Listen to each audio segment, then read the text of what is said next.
Hello student, welcome to our channel CS engineering Gyan. आज के tutorial में हम लोग देखेंगे कंप्यूटर नेटवर्क का next topic error correction. Error correction क्या होता है आपका? Error correction code are use to detect and correct the error when data is transmitted from the sender to receiver. जब आप सेंडर से रिसीवर को डेटा सेंड करते हैं तो उसमें अगर कोई एरर आती है उसे फाइंड आउट करना और उसे करेक्ट करना, वो कहलाता है आपका error correction code. Error correction code handle होता है टू वे में। पहला आता है आपका backward error correction. Backward error correction में क्या कहता है, अगर एरर जनरेट होती है तो ये सेंडर से बोलता है कि उसे दोबारा क्या है डेटा सेंड करना है। Once the error is discovered the receiver request the sender to retransmit the entire data unit. अगर रिसीवर को लगता है कि इसमें कुछ एरर है, फाइंड आउट करने के बाद पता चलता है कि इसमें कुछ एरर है, तो वो सेंडर को दोबारा से बोलेगा रिसीवर कि वो रीट्रांसमिट करे डेटा। तो पहला तो बैकवर्ड एरर करेक्शन है। दूसरा आता है आपका forward error correction. In this case the receiver use the error correction code which automatically correct the error. इसमें वो एरर करेक्शन कोड को यूज करता है जिसके थ्रू ऑटोमेटिकली फाइंड आउट करता है कि कौन सी बिट में हमारा क्या है एरर है। A single additional bit can be detected at the error but can not correct it. आपका सिंगल बिट को डिटेक्ट तो कर सकते हैं हम एरर, बट उसे करेक्ट नहीं कर सकते, तो उसके लिए कुछ प्रोसेस है। For correcting the error one has to know the exact position of error. अगर आपको करेक्ट करने हैं डेटा तो आपको पोजीशन पता होनी चाहिए कि कहाँ पर किस पोजीशन पे आपकी जो एरर बिट है वो चेंज हुई है।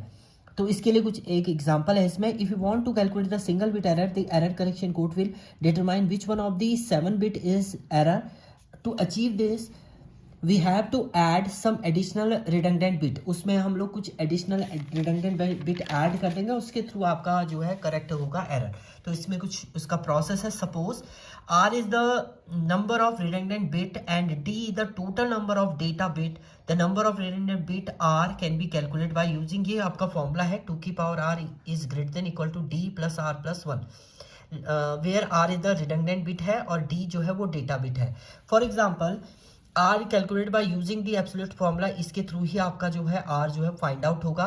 तो हम लोग यहाँ पर for example the value of D is 4। अगर हम लोग क्या कहते हैं, जो डेटा बिट है हमारी वो 4 है, तो डेटा बिट 4 है प्लस आर प्लस 1, यानी आर की ऐसी क्या वैल्यू लें 4 में 1 ऐड हो, फिर वो आर की वैल्यू भी ऐड हो जो लेस देन इक्वल टू होगा 2 की पावर आर के। तो हम लोग यहाँ पर क्या करते हैं, सपोज हमने ले लिया आर की वैल्यू 3, तो स्मॉलेस्ट वैल्यू दैट सेटिस्फाई दी, इसमें जो स्मॉलेस्ट वैल्यू है जो सेटिस्फाई कर रही है आपकी कि जो इस रूल को क्या कर रहा है सेटिस्फाई कर रहा है, तो इसमें हमने 3 लिया।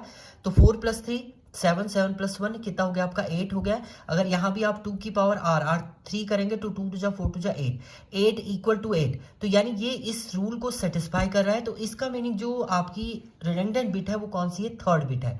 तो आप थर्ड बिट को करेक्ट कर लेंगे ऑटोमेटिकली। अगर वो 0 होगा तो उसे 1 कर देंगे, 1 करे होगा तो उसे 0 कर देंगे। इसके थ्रू आपका क्या हो जाएगा, जो एरर आई थी वो आपकी क्या हो जाएगी, करेक्ट हो जाएगी।